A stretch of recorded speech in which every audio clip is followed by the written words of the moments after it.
κυρίες και κύριοι, περνάμε σε ένα τελείως διαφορετικό θέμα. Θα συνδεθούμε αμέσως με τον επίκουρο καθηγητή Διαιτολογίας και Διατροφολογίας του Πανεπιστημίου Θεσσαλίας, κύριο Άθο Κατσίκη.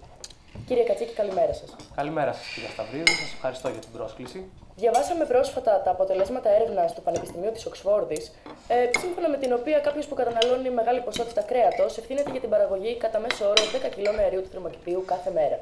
Θέλετε να μας πείτε λίγα πράγματα γι' αυτό? Είναι αλήθεια, κυρία Σταυρίδη, ότι η παραγωγή κρέατος έχει συσχετιστεί με την κλιματική αλλαγή. Καταρχάς, να σας πω ότι τα μυρικαστικά ζώα, κυρίως οι αγελάδες, απελευθερώνουν μεθάνιο κατά τη διαδικασία της πέψης.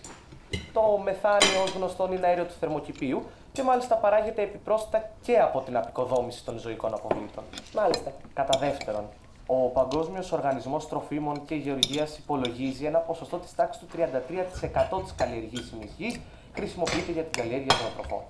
Αυτό οδηγεί σε αποψήλωση δασών και καταστροφή βιοτόπων, ειδικά σε περιοχές όπως το τροπικό δάσος του Αμαζονίου, όπου η γη εκαθαρίζεται για εκτροφή βοηδών ή για παραγωγή σόγιας για ζωοτροφές. Ένα τρίτο κομμάτι έχει να κάνει με τη χρήση του νερού. Μισό λεπτό, κύριε Αν καθηγητά. μου επιτρέπετε να ολοκληρώσω, ερευνητές του Κοινού Κέντρου Ερευνών της Ευρωπαϊκής Επιτροπής σε πρόσφατη δημοσίευση συμπεραίνουν πως η κτηνοτροφία έχει κατά πολύ μεγαλύτερο αποτύπωμα νερού σε σχέση με την παραγωγή φρούτων και λαχανικών.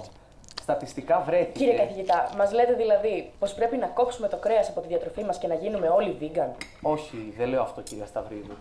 Λέω όμως πως η μείωση της κατανάλωσης του κρέατος και η αντικατάστασή του με τροφές φυτικής προέλευσης μπορεί να οδηγήσει σε μείωση της εκπομπής των αερίων του θερμοκηπίου. Κλείστο ρε φίλε, μας ζάλισε. Η έρευνα που επικαλεστήκατε στην αρχή της κουβέντας μας υπολόγισε πως μια χορτοφαγική διατροφή μειώνει κατά 70% τις εκπομπές αερίων του θερμοκηπίου.